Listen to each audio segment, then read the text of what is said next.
And welcome back to my channel smart study with Srishti. So आज हम करेंगे NCERT solution for class 7th English unicorn book chapter 3 name is Gopal and the hilsa fish. इसकी explanation video मेरे channel पे upload है, अगर आपने नहीं देखी है so go through my channel and see that video. इसके हम डिटेल्ड एंड ईजी सोल्यूशंस करेंगे। Is it clear? So let's start working with the text. Answer the following questions. Question 1, राजा अब हिल्सा फिश के बारे में इतना सुनना क्यों नहीं चाहता था? आंसर, जो राजा था वो हिल्सा फिश के बारे में इसलिए सुनना नहीं चाहता था क्योंकि जितने भी लोग थे किंगडम में वो सारे हिल्सा फिश के बारे में बात करते हैं, जिसकी वजह से राजा परेशान हो गया था हिल्सा फिश के बारे में बातें सुनकर। Is it clear? क्वेश्चन 2, राजा ने गोपाल को कौन सी बात कही कि गोपाल को प्रूफ करना है कि गोपाल क्लेवर है?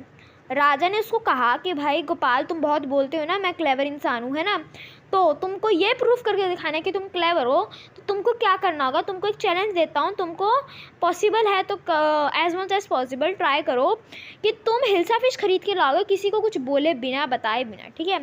क्वेश्चन 3, ऐसी कौन सी तीन चीज़ें जो गोपाल ने की थी जब वो हिल्सा फिश खरीदने जा रहा था? 3 चीज़ें जो गोपाल ने की थी जब वो हिल्सा फिश खरीदने जा रहा था। एक, पहली, उसने अपनी आधी दाढ़ी कर ली थी, ही स्मेयर्ड ऐश ऑन हिज बॉडी, और उसने रैक्स पहन लिए थे। Okay. Question 4, what is question 4?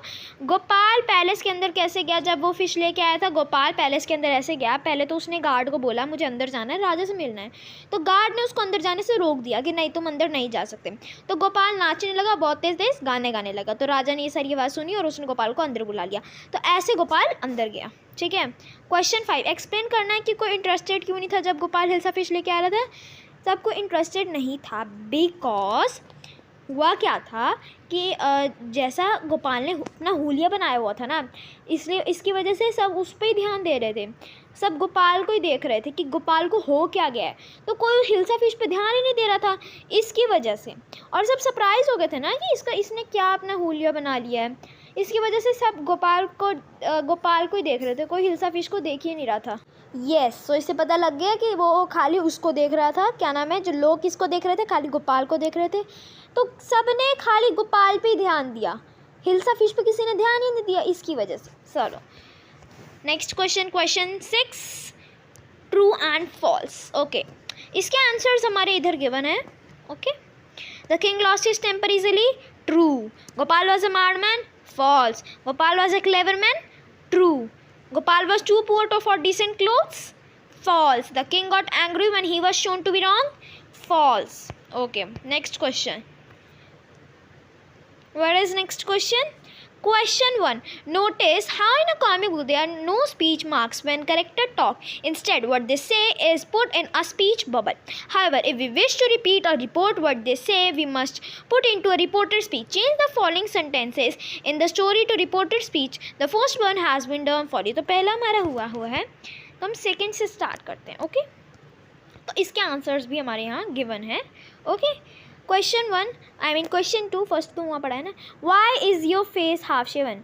इसका answer, Gopal wife asked him why his face is half shaven. Next question, I accepted the challenge your majesty. Answer is, Gopal told the king that he accepted the challenge.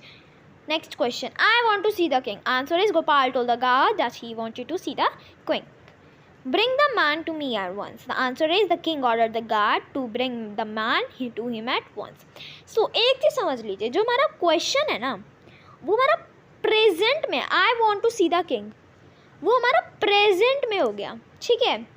And जो answer हुआ हमारा, जैसे कि I want to see the king, ये हमारा fourth question था, है ना, तो I want to see the king, तो अब इसका आंसर हमारा क्या, Gopal told the guard that he wanted to this, past में ईडी लग जाता है ना, तो he wanted to see the king. तो is it clear? So let's move. Question 2, okay, find out the meaning of the following words by looking them up in a dictionary, then use them in a sentence of your own. Challenge, mistake, comical, courtier, smearing. Answer, challenge का sentence है, Radhika challenge कश्मा to the repeat comment. Mistake, some stages are considered to have a mistake purpose. Comical, Shinchan is a comical character. अच्छा, किसने किसने Shinchan देखा है, comment करो मुझे। Courtier, the courtier had to obey the orders of the king. Smearing, smearing oil before playing Holi helps in getting the colour of the skin easily. Picture reading, now ask your partner question about each picture. Question is now ask your partner question about each picture. So आपको वहाँ पे picture given है ना। सो आप ये खुद कर लोगे, बस मैं आपको एक बार आंसर्स दिखा देती हूँ। अगर आपको नहीं समझ आया तो मुझे कमेंट करके बताना, मैं आपको अच्छे से एक बार समझा दूँगी। Is it clear? वैसे तो आप ये कर लोगे, I know that.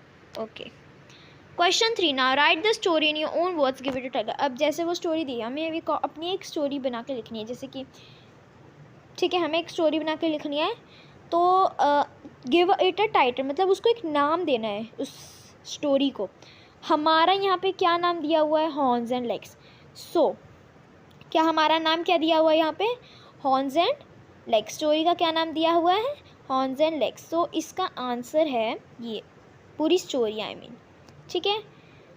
Okay, so I know आप खुद तो लिख दोगे, आप हो इतने भाई तेज बच्चे, बट मैं आपको एक बार बता रही हूँ कि इस स्टोरी में क्या लिखा हुआ है ना, जिससे आपको कुछ आइडिया मिल सकता है, ठीक है। ओके, चलिए मूव करते हैं।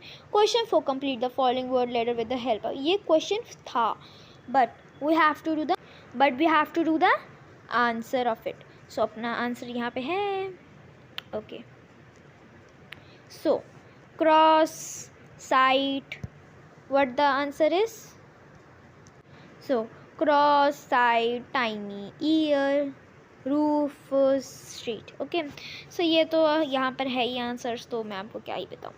सो हमने इंग्लिश का honeycomb chapter 3 Gopal and the hills of complete कर लिया, fully complete. If you have any doubt in this chapter, any doubt, feel free to ask me in comment section. Is it clear? So bye.